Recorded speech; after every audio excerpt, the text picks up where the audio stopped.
Friends, welcome to மாட்டியன் பேசி. நான் உங்கள் வெங்கட். நான் உங்கள் உமா. ஸோ இன்னைக்கு நம்ம பார்க்க போறது மரபுத்தொடர் வரிசை அகர வரிசை பார்த்துட்டு இருக்கோம் இல்லையா? ஸோ அந்த சீரீஸ்ல இன்னைக்கு நம்ம பார்க்க போறது 4வது வீடியோ. ஆல்ரெடி இதுல நம்ம 3 வீடியோ கம்ப்ளீட் பண்ணியிருக்கோம். அந்த கிளாஸ் வீடியோ எல்லாமே லிங்க் இந்த வீடியோ டிஸ்கிரிப்ஷன்ல கொடுத்துருக்கேன். ஸோ பார்க்காதவங்க பார்த்துட்டு பாருங்க, ஓகேவா? ஸோ இன்னைக்கு நம்ம பார்க்க போறது இகர வரிசை வார்த்தைகள், ஓகேவா? ஸோ இகர வரிசையில 42 வார்த்தைகள் நான் இன்னைக்கு எடுத்துட்டு வந்திருக்கேன். இந்த 42 வார்த்தைகளுக்கான பொருள் என்ன, மரபு தொடர்ல கொடுத்துருக்க அந்த சொற்களுக்கான அந்த வார்த்தைக்கான பொருள் என்ன அப்படிங்கிறது இன்னைக்கு நம்ம கிளாஸ்ல பார்க்கலாம். ஸோ இந்த மாதிரி எல்லாம் யோசிக்கலாம் அப்படிங்கிறது உங்களுக்கு வந்து திங்கிங் பவர் இன்னுமே அதிகரிக்கும். ஸோ இந்த இது ஆன்சர் உங்களுக்கு இருக்காது, நான் ஆன்சர் எழுதிதான் போட போறேன். ஸோ கொஸ்டின் இருக்கும், நீங்க படிச்சது உங்களுக்கு என்ன தோணுது அப்படிங்கிறத கமெண்ட் பாக்ஸ்ல கமெண்ட் பண்ணுங்க.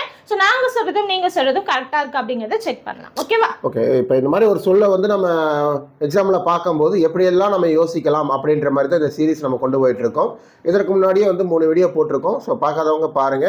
அந்த திங்கிங் ஆஸ்பெக்டை வந்து நம்ம டெவலப் பண்ணும்போது வந்து பார்த்திங்கன்னா இந்த மாதிரி கொஷின்ஸ்க்கு நமக்கு தெரியல அப்படின்னா கூட அந்த இடத்துல நம்ம வந்து ஒரு என்ன சொல்கிறது, ஒரு ஜட்ஜ் பண்ண முடியும். இது ஆன்சராக இருக்கும் அப்படின்ற மாதிரி நம்ம ஜட்ஜ் பண்ணலாம். அதற்கான மெத்தட் தான் இந்த கிளாஸில் நம்ம பார்த்துட்ருக்கோம், ஓகேங்களா? ஸோ இன்றைக்கி நம்ம பார்க்க போகிற முதல் சொல் என்ன அப்படின்னா இசைவு கேடு. இசைவு கேடு அப்படின்னா இசைவு அப்படின்றதே வந்து பார்த்திங்கன்னா நம்ம அக்செப்ட் பண்ணிக்கிறது தான், ஓகேங்களா? நம்ம ஒரு விஷயம் சொல்கிறாங்க, அதை நம்ம ஏற்றுக்கிறது அப்படின்றது தான் இசைவு அப்படின்னு நம்ம சொல்கிறோம். அதற்கு ஒரு கேடு அப்படின்னாவே வந்து ஆப்போசிட்டாக இருக்கிறது தான். அப்போ இசைவு கேடு அப்படின்னா நம்ம சரின்னு சொல்கிறத வேணான்னு சொல்கிறோம் அப்படின்றது தான். அப்போ நம்ம ஏற்புடையதல்ல அப்படின்ற மாதிரி அப்படி சொல்லலாம். இது எப்படி வரும் அப்படின்னா பொருத்தமின்மை அப்படின்னு வரும். ஓகே, அப்படி இல்லை அப்படின்னா காரிய கேடு அப்படின்னு சொல்லலாம். காரியம்னா என்ன, ஒரு செயல், அதை செய்யறதுக்கான ஒரு கேடு அப்படின்னு சொல்லலாம். அப்ப பொருத்தமின்மை அப்படின்னு சொல்லலாம், காரிய கேடு அப்படின்னு சொல்லலாம். அடுத்து இடக்கரடக்கல். இடக்கரடக்கல் இலக்கணம் இல்லையா? இடக்கரடக்கல் அப்படிங்கிறத நீங்க இலக்கணத்திலேயே பார்த்திருப்பீங்க இல்லையா? ஸோ வழக்கு அப்படிங்கிற அந்த தலைப்பின் கீழ் வரக்கூடியது தான் இடக்கரடக்கல் அப்படின்னு சொல்லுவோம். வழக்குல தகுதி வழக்கு அப்படிங்கிற அந்த இது கீழே வரும், ஓகேவா? ஸோ இடக்கரடக்கல் அப்படின்னா என்ன அப்படின்னா அதாவது தகாத சொற்களா நம்ம வந்து சொல்லாம, ஒரு இடத்துல நாகரிகம் கருதி தகாத சொற்களா சொல்லாம அதுக்கு தகுந்த மாதிரி நம்ம மாத்தி நாகரிகமான சொற்களாக மாத்தி சொல்றதுதான் இடக்கரடக்கல் அப்படின்னு சொல்றோம். அதாவது மலம் கழுவி வந்தேன் அப்படின்னு சொல்ல மாட்டோம் இல்லையா? வெளியா எப்படி சொல்லுவோம், கால் கழுவி வந்தேன் அப்படின்னு சொல்றது. அந்த மாதிரி நாகரிகமற்ற சொற்களை நாகரிகமான சொற்களாக மாற்றி சொல்லுவது தான் பாத்தீங்க அப்படின்னா இடக்கரடக்கல் அப்படின்னு சொல்லுவோம். அடுத்து இடக்கு முடக்கு. இடக்கு முடக்கா வந்து பண்ணாத அப்படின்றது ஏதாவது சொல்றோமோ அதற்கு மாறுதலா செய்யாம ஏறுமாறா செய்யறது. நம்ம சொல்றது ஒன்னா இருக்கும், அவங்க செய்யறது ஒன்னா இருக்கும். இடக்கு முடக்கா செய்யறது. இடக்கு முடக்கா செஞ்சா என்ன நமக்கு கிடைக்கும், சங்கடம் வரும். இடக்கு முடக்கு அப்படின்னா பொருள் வந்து சங்கடம். இடக்கு முடக்கு அப்படின்னாலே நமக்கு நார்மலா தோன்ற விஷயம் அதுதான். இடக்கு முடக்கா ஏன் செய்யற, அதாவது கரெக்டா இல்லாம தாறுமாறா ஏறுமாறா ஏன் செய்யற அப்படிங்கிற மாதிரி தான் வரும். பட் அதுக்கான பொருள் பாத்தீங்க அப்படின்னா சங்கடம் அப்படின்னு சொல்லலாம். அடுத்து இடங்கெட்ட பாவி. இடம் கெட்ட பாவி, இது நம்ம பிரிச்சு பார்க்கலாம். இடம் கெட்ட பாவி அப்படின்னா தான் இருக்கும் இடத்தால் கெட்டவன் அப்படின்ற மாதிரி சொல்லலாம். அப்படி தான் இருக்கும் இடத்தால் கெட்டவன். ஃபார் எக்ஸாம்பிள் கர்ணன், மகாபாரத கர்ணன் சொல்லலாம். அவன் வந்து ரொம்ப திறமைசாலி தான். ஆனா சேர்க்க சரியில்லை, சேராத இடத்துல போய் இதுல கண்ணன் கூட பாருவார் இல்லையா? இல்ல, செஞ்சோற்று கடன் தீர்க்க சேராத இடம் சேர்ந்து வஞ்சத்தில் வீழ்ந்தாயடா கர்ணா வஞ்சகன் கண்ணனடா அப்படின்ற மாதிரி இருக்கும். இடங்கெட்ட பாவி அப்படின்னா சீரழிந்தவன் அப்படின்னு அர்த்தம். சோ அவங்க நல்லவங்களாவே இருக்கலாம், பட் போற இடம் சேர்க்கை அப்படிங்கிறது இருக்கு இல்லையா? சோ அதை பொறுத்து என்ன ஆகுது, அவங்க சீரழிஞ்சிருவாங்க. இடங்கெட்ட பேச்சு. ஒரு இடத்துக்குன்ட்டு பேசக்கூடிய பேச்சுகள்னு இருக்கு. இடத்துக்கு தகுந்த மாதிரி பேசணும், கரெக்டா பேசணும். தேவையில்லாததெல்லாம் பேசணும்னா பிரச்சனை தான் வரும். அப்ப கரெக்டா பேசக்கூடிய ஒரு இது. ஆமா, ஒழுங்கற்ற சொல். இடங்கெட்ட பேச்சு. அப்ப இந்த இடத்துல என்ன பேசணுமோ அதை தான் பேசணும், தேவையில்லாததை பேசணும் அப்படின்னா என்ன சொல்லுவோம், ஒழுங்கற்ற சொல் அப்படின்னு சொல்லலாம். இடங்கேடு. இடங்கேடு. இடம் கேடு. இடம் கேடு அப்படின்னா நம்ம இருக்கக்கூடிய இடத்துக்கு ஏதோ ஒரு பிரச்சனை அந்த மாதிரி. இதை எப்படி சொல்லலாம்னா வறுமை அப்படின்னு சொல்லலாம். ஓகே, ஸோ நம்ம இருக்கக்கூடிய நிலைக்கே ஒரு கேடு அப்படின்னுன்றது என்ன, நம்ம நார்மலான லைஃப் லீட் பண்ணுறோம் அப்படின்னா அதை நம்ம வறுமைன்னு சொல்ல மாட்டோம். நம்ம இருக்கக்கூடிய நிலைக்கே வந்து ஒரு கேடு வருது அப்படின்னா நம்ம வறுமையில இருக்கோம் அப்படின்றது மீன் இதுக்கு பண்ணுறோம். இன்னொரு பொருளும் இருக்கு, தாறுமாறு அப்படின்னு சொல்லலாம். ஓகேவா, ரெண்டையுமே ஞாபகம் வச்சுக்கோங்க. இடங்கேடு அப்படின்னா வறுமை அப்படின்னு சொல்லலாம், இடங்கேடு அப்படின்னா தாறுமாறு அப்படின்னு சொல்லலாம். ஸோ ஆப்ஷன்ல எப்படி வருதோ அதுக்கு தகுந்த மாதிரி நம்ம தூக்கிக்கணும். வறுமை ஓகே, தாறுமாறு நம்ம ஞாபகத்தில் வச்சுக்கணும். ஓகே. இடம் கொடுத்தல். இடம் கொடுத்தல் அப்படின்னா யாரோ, அதாவது நம்ம கண்டிக்க வேண்டிய இடத்துல வந்து கண்டிக்காமல் வந்து சரி சரின்ட்டு நம்ம வந்து இடம் கொடுக்கறது, அந்த வந்து அவங்கள கண்டித்து ஒழுங்குபடுத்தாமல் நம்ம வந்து இடம் கொடுக்கறது அப்படின்னு சொல்லுவாங்களே, நீ தேவையில்லாமல் அவனுக்கு இடம் கொடுக்குற அப்படின்னா அவங்க அட்வான்டேஜாக எடுத்துப்பாங்க அப்படின்றதுனால. கண்டிப்பின்றி நடந்து கொள்ளுதல். இடம் கொடுத்தல் அப்படின்னா கண்டிப்பு இல்லாமல் நடந்துக்கிறது. நடக்க விடுதல். நடக்க விடுதல். ஓகே, ஒரு நிமிஷம்.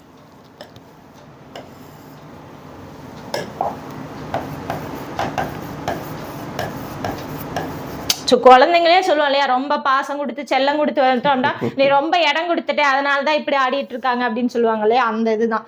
அதுக்கு வந்து கண்டிப்பின்றி நடக்க விடுதல் அப்படின்னு சொல்லலாம், இல்லைன்னா பிடி கொடுத்தல் அப்படின்னு சொல்லலாம்.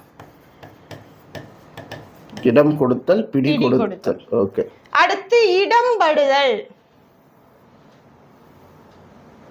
இடம் படுதல். படுதல், இடம் படுதல் தெரியல. இடம் படுதல் அப்படின்னா விசாலித்தல் அப்படின்னு சொல்லலாம். விசாலித்தல். விசாரித்தல விசாலித்தல். விசாலித்தல். விசாலித்தல்னா ஒரு மாதிரி விரிவாக்குறது, விரிவாக்கம் செய்தல் அப்படிங்கிற மாதிரி பொருள் வரும் விசாலித்தல் அப்படின்னா. சோ இடம் படுதல் அப்படின்னா என்னது, விசாலித்தல் அப்படின்னு சொல்லலாம். ஓகேவா, மனப்பாடம் பண்ணிக்கங்க. ஒரு சிலதெல்லாமே நம்ம ஞாபகம் வச்சுக்க முடியாது, அந்த மாதிரி இருக்க வார்த்தைகளும் கண்டிப்பா மனப்பாடம். இடம் படுதல் அப்படின்னா விசாலித்தல். இடம் பண்ணுதல். இடம் பண்ணுதல் அப்படின்னா வந்து தங்குறதுக்கு நம்ம இடம் ரெடி பண்ணி தர மாதிரி. இடம் பண்ணுதல் அப்படின்னா காமனா என்ன சொல்லுவோம், ஏதாவது பண்ணணும் அப்படின்னா அந்த இடத்த ரெடி பண்ணி வை அப்படின்னு சொல்றோம் இல்லையா, அந்த மாதிரி. இடம் பண்ணுதல்னா இங்க என்ன மீனிங் கொடுத்துருக்காங்க அப்படின்னா, இப்ப ஒருத்தவங்க சாப்பாட்டுக்கு வராங்க அப்படின்னா அந்த இடத்த வந்து துப்புரவு செஞ்சு வைக்கிறது, சுத்தம் பண்ணி வைக்கிறது தான் என்ன சொல்றாங்கன்னா இடம் பண்ணுதல் அப்படின்னு சொல்றாங்க. அடுத்து இடித்துரைத்தல். இடித்துரைத்தல் நம்ம இதுலயே பார்த்திருப்போம், திருக்குறள் நட்பாராய்தல்ல வந்து பார்த்திருப்போம். இடித்துரைத்தல் அப்படின்னா இந்த மாதிரி வந்து யாராவது தப்பு, நம்ம ஃப்ரெண்டு வந்து தப்பு செய்கிறாங்க அப்படின்னா அவங்கள இடித்துரைத்து நல்வழிப்படுத்தணும். அதாவது அவங்கள வந்து என்ன சொல்கிறது, கடிஞ்சு பேசி அவனை திட்டியாவது வந்து அவனை நல்வழிப்படுத்தணும் அப்படின்றது. வற்புறுத்தி கூறுதல். மாற்றி எழுதுறீங்க இடம் பண்ணுதலுக்கு.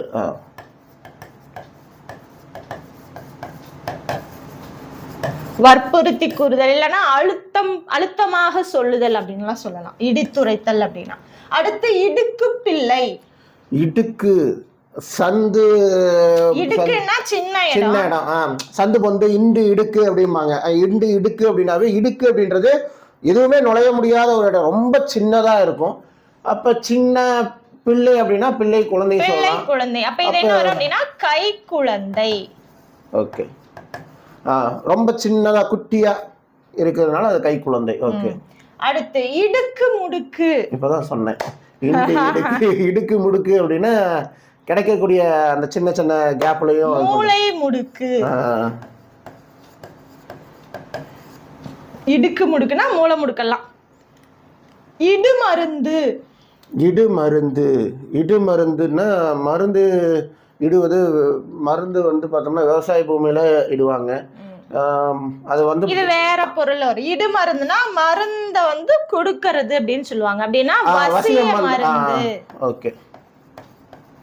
ஒருத்தங்களை தன்வசப்படுத்துறதுக்காக வசிய மருந்து தருவாங்க இல்லையா, இடு மருந்து அப்படின்னா மருந்து கொடுக்கறது, மருந்து கொடுத்துட்டான் அப்படின்னு சொல்றது. அது வந்து என்னது, வசிய மருந்து. மருந்து வச்சுட்டான், செய்வனை செஞ்சுட்டான், மருந்து கொடுத்துட்டான், மருந்து வச்சுட்டான் அப்படிம்பாங்க. பார்த்தோம்னா நம்மளை வந்து நம்ம கண்ட்ரோல் அவங்க இருக்கணும் அப்படின்றதுக்காக செய்யக்கூடிய விஷயங்கள். இடு மருந்து அப்படின்னா வசிய மருந்து. ஓகே. இடைக்கிடை. இடைக்கு இடை. இடைக்கு இடை அப்படின்னா சரிக்கு சரியா. இடைக்கிடை அப்படின்னா இப்போ வாழை மரம் எல்லாம் வைக்கிறாங்கன்னு வச்சுக்கோங்களேன் வயல்ல, அதுக்கு என்ன பண்ணுவாங்கன்னா இடையில வேற ஏதாவது வெண்ணு வச்சிருவாங்க. தென்னை மரம், வாழை மரம், இந்த மாதிரிலாம் நீண்ட காலம் அந்த இது வரக்கூடியது எல்லாத்துக்கும் என்ன பண்ணுவாங்கன்னா இடையில வேற தாவரங்கள் வச்சு அவங்க வந்து பயிரிட்டு எடுத்துக்குவாங்க. ஸோ என்ன சொல்லுவாங்கன்னா ஊடே அப்படிம்பாங்க. ஊடால நடுவுல நடுவுல யாரா 2 பேர் பேசிட்டு இருக்காங்க, நீ யாரா நடுவுல ஊடால அப்படின்வாங்கல்ல. நடுவுல அப்படின்றது நம்ம சொல்றோம், ஊடாலன்னு சொல்றக்கூடியவங்களும் இருப்பாங்க. அப்ப ஊடால அப்படின்றது நடுவுல வர்றது, ஊட ஊட அப்படிம்பாங்க. அடுத்து இடைக்கொள்ளை. இடைக்கொள்ளை. இடைக்கொள்ளை அப்படின்னா நடுவுல பூந்து கொள்ளை அடிக்கிறது. நடுவுல பூந்து யாரு கொள்ளை அடிப்பா? புரோக்கர் தான் வந்து அந்த மாதிரி 2 பேர் இருக்காங்க, ஒன்றும் இல்லை, ஒரு லேண்டே பர்ச்சேஸ் பண்ணுறோம், நானும் நீங்களும் டைரெக்டாக வந்து அந்த கொடுக்கல் வாங்கல் இருந்துச்சு அப்படின்னா நமக்கு கொஞ்சம் பெனிஃபிட் இருக்கும், உங்களுக்கு கொஞ்சம் ரேட்டு. நடுவில் ஒரு ஆள் பூந்து கமிஷன்ற பேரில் 2 பேர்த்துக்கிட்டையும் பிடிங்கிட்டு போகிறது. ஆமாம், அதுக்கு என்ன சொல்லுவாங்கன்னா ஊடு தட்டு அப்படிம்பாங்க. ஊடு தட்டுக்கு பொருள் என்ன அப்படின்னா 2 பேர் வந்து அந்த இடத்துல வந்து அவங்க 2 காரியத்துக்கும் ஒரு வேல்யூ இருக்கும். இவங்க என்ன பண்ணுவாங்க அப்படின்னா அதுக்கு இடையில போய் ஒரு ஊதியம் வந்து வாங்குறது, ஒரு சம்பளம் வாங்குற மாதிரி. அதுதான் ஊடு தட்டு அப்படிம்பாங்க. ஊடால அப்படின்னு சொல்ற மாதிரி ஊடால வந்து தட்டிட்டு போயிடுறது. ஆமா. அடுத்து இடைச்சுவர். இடைச்சுவர் அப்படின்னா தடுப்பு சுவர். தடுப்பு சுவர் என்ன ஆகும்? ஒரு காரியத்தை முழுமையா செய்ய விடாம தடுக்கிற மாதிரி. இடையூறு. நீ ஏன் முட்டுக்கட்டை போடுற அப்படின்னு சொல்லுவோம் இல்லையா, அந்த மாதிரி இடைச்சுவர். முட்டுக்கட்டை, இடைச்சுவர். இன்னும் இந்த சுவர் எத்தனை பேர்த்த காது வாங்க போகுதோ அப்படின்ட்டு அந்த மாதிரி இடையூறு. அடுத்து இடைத்தட்டு. இடைத்தட்டு இதுவும் ஒரே மீனிங் தான் வரும். இடைத்தட்டுனாலும் இடைக்கொள்ளைனாலும் ஒன்னே தான். இடையில போய் தட்டிட்டு போயிடுறது. ஓ, இடைத்தட்டு. இடையில போய் தட்டிட்டு போயிடுறது. இடையில போய் அதாவது 2 பேருக்கு இடையில போய் கொள்ளையடிக்கிறதுன்னு வச்சுக்கலாம், இல்ல 2 பேருக்கு இடையில போய் தட்டிட்டு போறது. அடுத்து இடை தெரிந்து. இடை அப்படின்னா 2 பேர்த்துக்கு நடுவில். இதே கான்செப்ட்ல நம்ம எடுத்துக்கிட்டோம் அப்படின்னா ஒன்றும் இல்லை, ஒரு வீதியில் வந்து வண்டியை கொண்டு போகிறோம்னா கூட என்ன கேப் இருக்குன்றதை தெரிஞ்சு அதுக்கு தகுந்த மாதிரி நம்ம போகணும். செவ்வி அறிந்து. ஸோ அதை தெளிவா தெரிஞ்சுக்கிட்டு அப்படிங்கிற மாதிரி வரும் செவ்வி அறிந்து அப்படின்னா. அடுத்து இடைவிடாமல், தொடர்ந்து செய்யறது, எப்போதும். இடைவெட்டிலே.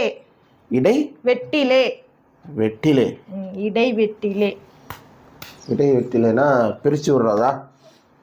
இடைவெட்டிலே அப்படின்னா தற்செயலாய் அப்படின்னு அர்த்தம். தற்செயலாய். ஒரு சிலது உங்களுக்கு வந்து கொஞ்சம் வித்தியாசமா இருக்கு, அதெல்லாமே நோட் பண்ணி வச்சுக்கோங்க, மனப்பாடம் வச்சுக்கோங்க. இடைவெட்டிலே அப்படின்னா தற்செயலாய் அப்படின்னு. தற்செயலாய். ஓகே. ஸோ இது நமக்கு எப்படி அது ஞாபகம் வருதோ அந்த மாதிரி நம்ம சொல்றோம். அதன் அடிப்படையில் அந்த பொருள் எங்கேயாவது நமக்கு 4 ஆப்ஷன்ல மேட்ச் ஆச்சுன்னு இப்போ நம்ம யோசிக்கிறோம், அந்த யோசனைக்கு தொடர்புடையதா அந்த 4 ஆன்சர் ஆப்ஷன்ல ஏதோ ஒன்று இருந்துச்சுன்னா நம்ம என்ன பண்ணலாம், ஓகே இதற்கு இது தொடர்புடையதாக இருக்குது, அப்போ நம்ம இது ஆன்சர் அப்படின்ற மாதிரி நம்ம டிக் பண்ணலாம் அப்படின்ட்டு. இந்த மாதிரி நீங்கள் ப்ராக்டிஸ் பண்ணிங்கனாவே அதற்கான சரியான பதில் நீங்கள் கண்ணில் பார்த்துருவீங்க, அப்போ நமக்கு மனசில் பதியும். அது மாதிரி கொஸ்டின் நம்ம பார்க்கும்போது முடிஞ்ச அளவுக்கு நம்ம மேக்ஸிமம் 99% கரெக்டாக தான் ஆன்சர் பண்ணுவோம். ஓகேங்களா? இது ஒரு ப்ராக்டிஸு. இந்த ப்ராக்டிஸை தொடர்ந்து செய்யுங்க. இட்டு கட்டுதல், கதை அளக்கிறது, பொய் சொல்கிறது, பொய் சொல்கிறதுன்னு சொல்லலாம். இல்லாததை ஏற்றி சொல்லுதல், பொய் சொல்கிறது தானே? ஆமாம். இட்டு கட்டி கதை சொல்றது. அடுத்து பாத்தீங்க அப்படின்னா இமை பொருந்துதல். இமை பொருந்துதல்னா இமையும் பொருந்துச்சுன்னா கண் மூடி இருத்தல், தூங்குதல், உறங்குதல், தூங்குதல், எப்படி வேணா சொல்லலாம். இரட்டுற மொழிதல் அப்படின்னாலும் உங்களுக்கு இலக்கணம் தான். சிலேடை அப்படின்னு சொல்லுவோம் இல்லையா, இரட்டுற மொழிதல் அணி இல்லைன்னா சிலேடை அணி அப்படின்னு சொல்லுவோம். ஸோ அப்படின்னா என்ன அப்படின்னா ஒரே செய்யுள் தான், 2 பொருள் பட அதை வந்து நம்ம மாற்றிக்கலாம். ஒரு மாதிரி அதை அப்படியே படிக்கும்போது ஒரு பொருளாகவும், கொஞ்சம் பிரித்து படித்தோம் அப்படின்னா இன்னொரு பொருளாகவும் வரும். அப்போ ஒரே பாடல் 2 பொருள் பட வருவது தான் 2 பொருள் பட கூறுவது. அதுதான் பாத்தீங்க அப்படின்னா இரட்டுற மொழிதல் அப்படின்னு சொல்லுவாங்க. சாரி. சோ இரட்டுற மொழிதல் அப்படின்னா 2 பொருள் பட கூறுவது. இரண்டர கலத்தல். இரண்டர கலக்கிறதுனா வந்து காத்தோட நம்ம கலந்துறது. முத்தி அடைதல். ஓகே. இரண்டர கலத்தல் அப்படின்னா அந்த பரம்பொருளோட சேர்ந்து முத்தி அடைதல். பரம்பொருள் எங்க இருக்காருன்னு தெரியாது. ஸோ எல்லா இடத்துலையும் எங்கும் நிறைந்தார் அப்படின்றதுனால நம்ம காத்தோட கலக்கிறது நம்ம வச்சுக்கலாம். இரண்டில் மூன்றில் இரண்டில் மூன்றில் இரண்டில் மூன்றில் இரண்டில் ரெண்டு மூணு அப்படின்னு இரண்டில் மூன்றில்னா 2-3 நாட்களுக்கு ஒரு முறை. இது எப்படி அப்படி? இரண்டில் மூன்றில் 2-3 நாட்களுக்கு ஒரு தரம் ஒரு முறை எப்படி வேணா சொல்லலாம். 2-3னா 2-3 நாட்களுக்கு ஒரு டைம். ஓகேவா? 2-3 ஓகே. 2-3 நாட்களுக்கு ஒரு தரம். ஓகே. இரண்டும் கெட்ட நேரம். இரண்டும் கெட்ட நேரம் வந்து இதுதான். காலை இரவு அப்படின்னு சொல்லுவோம்.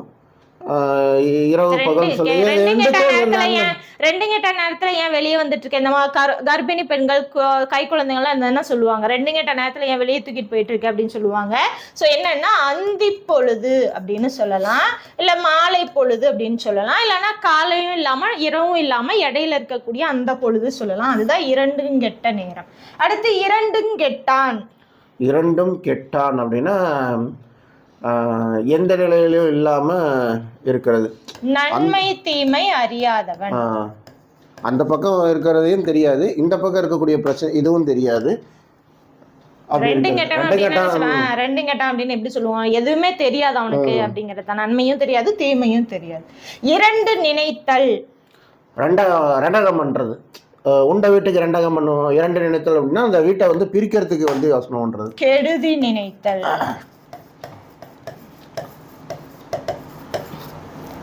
அடுத்து இரண்டு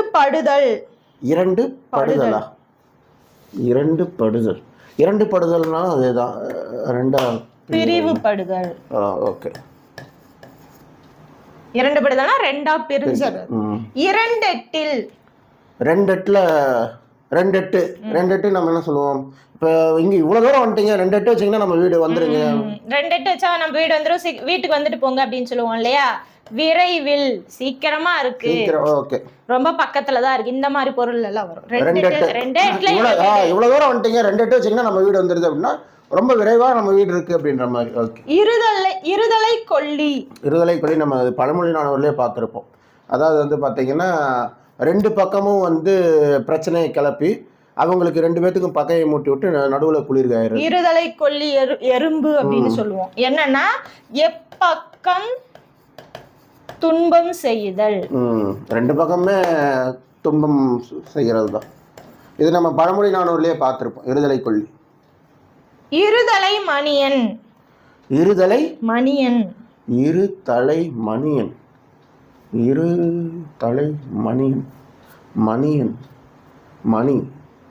மணினா குரலை சொல்வோன். ஓகே. கோல் முட்டுறது அந்த மாதிரி வச்சுக்கலாம். குரல்னா என்ன? திருக்குறளா? அந்த திருக்குறள் இது வேற. குரலை மணியன் வேணா குரலை சொல்வோன். அதாவது வந்து எப்படி சொல்றது, ஒரு மாதிரி குசலம் மூட்டிட்டே இருப்பாங்கல்ல, அந்த மாதிரி சொல்லலாம். இதுக்கு எனக்கு ஞாபகம் ஒன்று வருது. இல்ல வேணாம். இருவல் நொருவல். நொருவல்னா நொறுக்கு தீனி, எல்லாம் நொறுக்கி திங்கிறது. இருவல் நொருவல்னா அதுக்கு சம்பந்தமா? நன்றாக மெல்லப்படாத உணவு. ஓகே. இருவல் அப்படின்னா ஓகே, இப்படி தான் வச்சுக்கலாம். ஒரு நம்ம சாப்பாடே சாப்பிட்றோம், நல்லா அரைச்சி மென்று சாப்பிட்றோன்னு சொல்லுவாங்க. இருவல்னா ஜஸ்ட்டு சும்மா ஒரு கடி கடிச்சா அப்படின்னா என்ன ஆகும்? ஒரு இதாக இருக்கிறது 2 பாகமாக பிரியும். அப்போ அப்படியே நம்ம உள்ள அனுப்பணும்னா உள்ள வயிறா அரவை பண்ணோம். அப்ப இருவல் நொருவல் அப்படின்றது நன்றாக மெல்லப்படாத உணவு அப்படின்னு நம்ம சொல்லலாம். சரியா இடிக்கப்படாத அரிசி. ஓகே. அடுத்து இல்லாததும் பொல்லாததும். இல்லாததும் பொல்லாததும் பொய் சொல்றது தான். இல்லாததும் பொல்லாததும் அப்படின்னா பொய்யும் தீங்கும் விளைவிப்பது. தீங்கு விளைவிப்பது தான். ஓகே. அடுத்தவங்களுக்கு துன்பம் செய்யறது. இல்லாத பொல்லாத சொல்லு, நல்லதுக்காக சொல்லுவாங்க. இல்லாத பொல்லாதது கெட்டதுக்கு தான் சொல்லுவாங்க. அடுத்து இளம்படுதல்.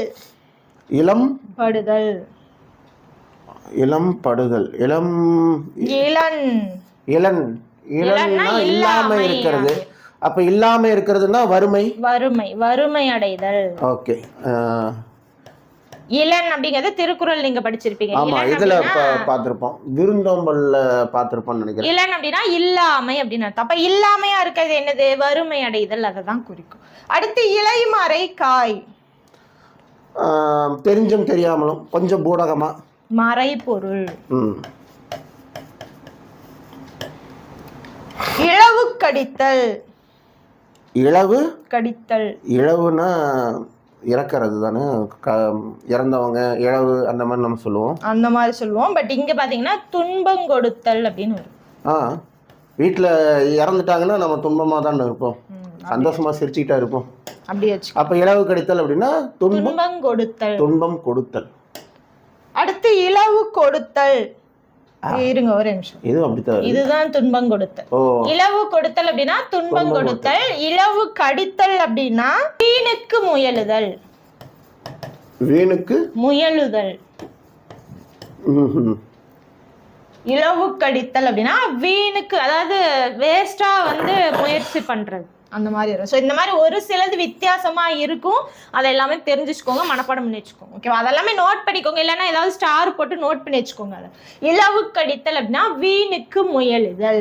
இழவு கொடுத்தல் அப்படின்னா துன்பம் கொடுத்தல். இழவு அப்படின்றதே ஒரு நல்ல விஷயம் கிடையாது. ஓகேங்களா? ஏதோ ஒரு வீட்டில் வந்து நடக்கக்கூடாத ஒன்று நடந்தோம், ஒரு உயிர் பதிவோச்சுன்னா தான் நம்ம வந்து இழவுன்னு நம்ம சொல்லுவோம். இந்த ஏரியாவில் அது இழவுன்னு தான் சொல்லுவோம். ஸோ அது போக அந்த இதில் பார்க்கும்போது ஒரு எப்படி இருந்தாலும் ஒரு நெகட்டிவ் வார்த்தை தான் குறிக்கும். ஸோ இழவு கடித்தல்னா வீணுக்கு முயலுதல் அப்படின்றது, வீணா முயற்சி பண்ணுறது அப்படின்ட்டு அது ஒரு நெகட்டிவ் வார்த்தை தான். துன்பம் கொடுத்தல் அப்படின்ற மாதிரி இருந்துச்சுனாலும் அது ஒரு நெகட்டிவ் தான். அப்போ இந்த இழவு அப்படின்றதே ஒரு நெகட்டிவான ஒரு விஷயத்தை குறிக்கிற மாதிரி தான் இருக்கு. அந்த மாதிரி ஞாபகம் வச்சுக்கோங்க. அடுத்து இழுக்கடித்தல். தாமதப்படுத்துறது, அலைய வைத்தல்.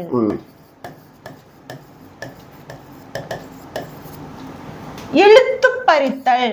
இழுத்து பறித்தல், புடுங்கிட்டு போறது. போராடுதல். இப்ப நம்ம கிட்ட இருந்து ஒரு பொருளை புடுங்கிட்டு போறானா வச்சுக்கோ அப்படின்னா கொடுப்போம், நம்மளும் திருப்பி போராடுவோம்ல, நம்மளும் எழுப்போம் அவனும் எழுப்பான், அது ஒரு போராட்டம் தானே. அது போராடுதல் அப்படின்னு சொல்லலாம். அப்படி இல்லைன்னா வலிந்து கொள்ளுதல் அப்படின்னு சொல்லலாம். இந்த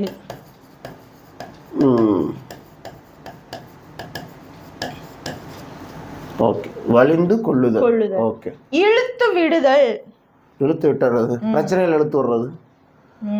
பிரச்சனை இழுத்து வர்றது. நீட்டித்து விடுதல்.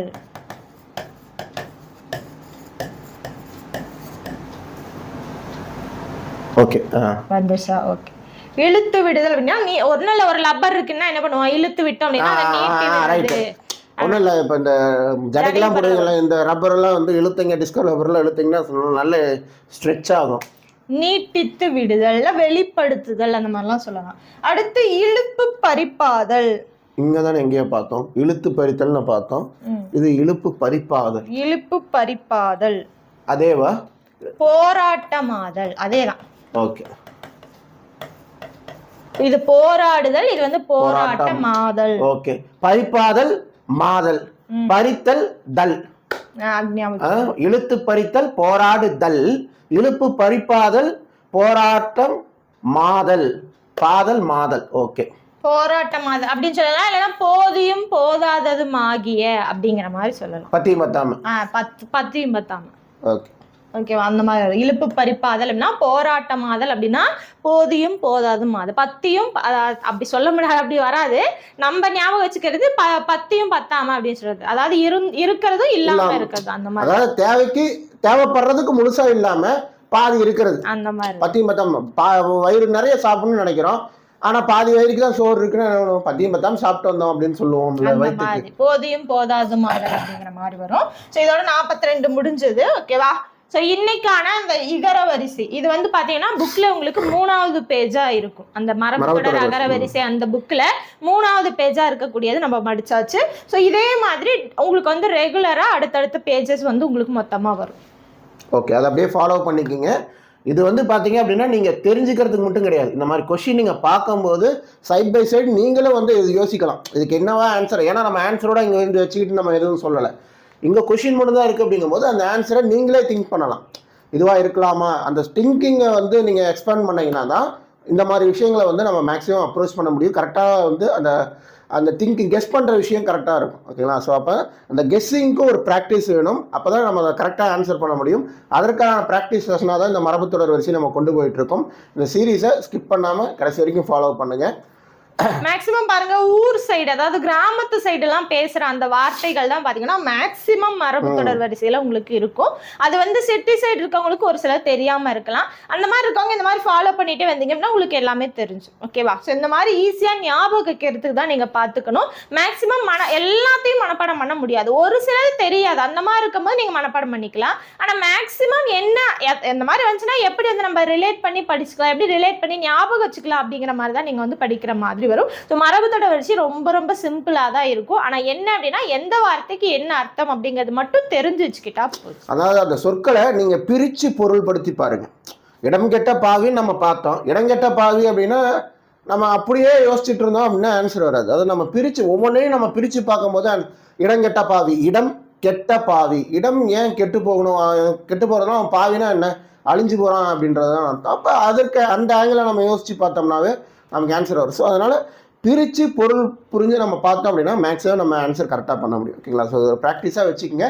அடுத்தடுத்து உங்களுக்கு வீடியோஸ் வரும்போதும் அதையும் நீங்கள் ப்ராக்டிஸ் செஷனாக யூஸ் பண்ணிக்கோங்க. ஓகேவா? அடுத்தடுத்த வீடியோஸை பார்க்கலாம். தேங்க்யூ. நன்றி.